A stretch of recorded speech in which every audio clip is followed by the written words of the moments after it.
नमस्कार. आज आपल्यासोबत आहेत भाजपचे आमदार प्रसाद लाड, ज्यांनी आज विधान परिषदेमध्ये मुंबईतील कोळी बांधवांचा आणि मच्छीमारांच्या प्रश्नामध्ये उपस्थिती राहून चर्चा केली. आपण त्यांच्याकडून जाणून घेऊया या विषयाविषयी.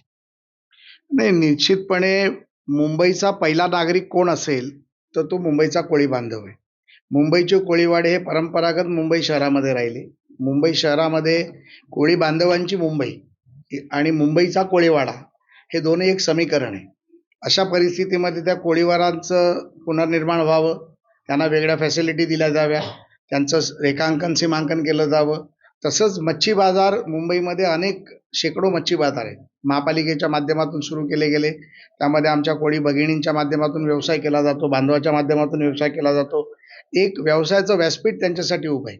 मग अशा परिस्थितीमध्ये क्राफ्ट मार्केट असेल, शिरोडकर मंडई असेल, बोरवलीची भगवती मंडई असेल, अनेक मंडयामध्ये असलेले मच्छी बाजार जे आहेत ते रिडेव्हलपमेंटच्या नावाखाली तोडले गेले.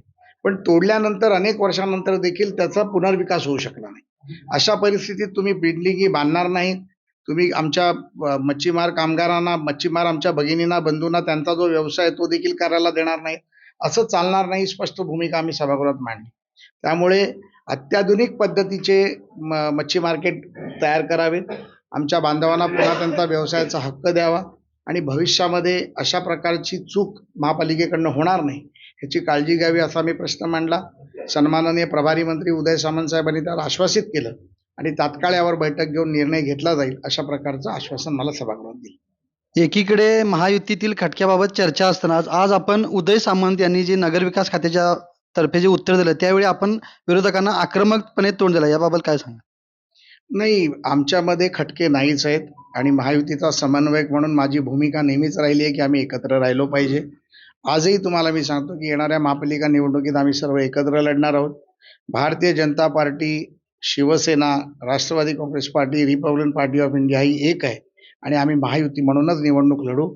आणि जेव्हा जेव्हा अशा प्रकारचे विरोधक भ्याड हल्ले करतील तेव्हा तेव्हा प्रसाद लाड मुख्य प्रवक्ता म्हणून, महायुतीचा समन्वयक म्हणून तेवढ्याच ॲग्रेसिव्हपणे उत्तर देण्याचं काम सभागृहाच्या बाहेर करत होता, करत आहे आणि करत राहील. आज आणखी एक चांगली चर्चा झाली की प्रवीण दरेकर आणि प्रसाद लाड हे जुळे भाऊ आहेत, असं विरोधकांनी आज आपल्याला बोलताना संबोधित केलं. त्याबद्दल काय सांग? अशी अनेक उदाहरणं या सभागृहामध्ये मैत्रीची राहिली आहेत. त्याच्यापैकी आमचं एक उदाहरण आहे. प्रवीण दरेकर आणि मी या सभागृहात जरी आमदार म्हणून एकत्र असलो तरी सहकारामध्ये देखील आम्ही एकत्र अनेक वर्ष काम करतो आहोत. विद्यार्थी दशेमध्ये काम करत असताना प्रवीण दरेकर भारतीय विद्यार्थी सेनेचं काम करायचे. त्यावेळेला मी AISO म्हणून ऑल इंडिया स्टुडंट्स ऑर्गनायझेशनचं अध्यक्ष म्हणून काम करत होतो.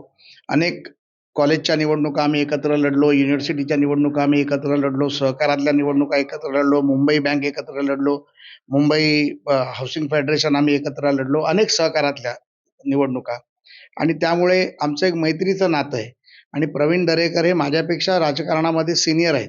त्यामुळे वेळोवेळी त्यांच्या सहवासात त्यांच्याकडून शिकण्यासारखं मला काय मिळेल, त्यांच्याकडून अजून मी अडॉप्ट काय करू शकतो, मी त्या विषयावरती दरेकर साहेबांचा सातत्याने सल्ला घेत असतो आणि त्या सल्ल्याच्या माध्यमातून मी माझी राजकीय कारकीर्द दरेकर साहेबांच्या आशीर्वादानेच पुढे नेत असतो. हे आपल्या माध्यमातून इथे सांगेन. आता ते आले आहेत, त्यांनाही विचारून घ्या. नमस्कार. प्रश्न असा होता की दरेकरांकडे तुमच्याकडे नमस्कार. आपल्यासोबत त्याचवेळी आमदार प्रवीण दरेकर सुद्धा आलेले आहेत. आपण त्यांनाच बरोबर आलो त्याच वेळेला. बरोबर मैत्रीचे विषय सुरू होता आणि त्याच वेळी दरेकर साहेब आलेले असे आपण त्यांच्याकडून ही प्रतिक्रिया जाणून घेऊ. नाही, शेवटी आपण आयुष्यात जीवन जगत असताना आपल्याला जीवाभावाचे लोक लागतात आणि जिथे काही विचार, काही संबंध जुळतात तिथे मैत्री वृद्धिंगत होते. त्याच्यामुळे आता मी बाहेर सभागृहात आल्यावर पहिलं त्याचे केबिन शोधत आलो. तसंच तो पण निघाला की मी कुठे असेल ते शोधत येतो. असं आमचं चालू असतं आणि आमचं काय कुठल्या उद्देशाने नाही, मनापासून आमची जुळलेली जमलेली मैत्री आहे.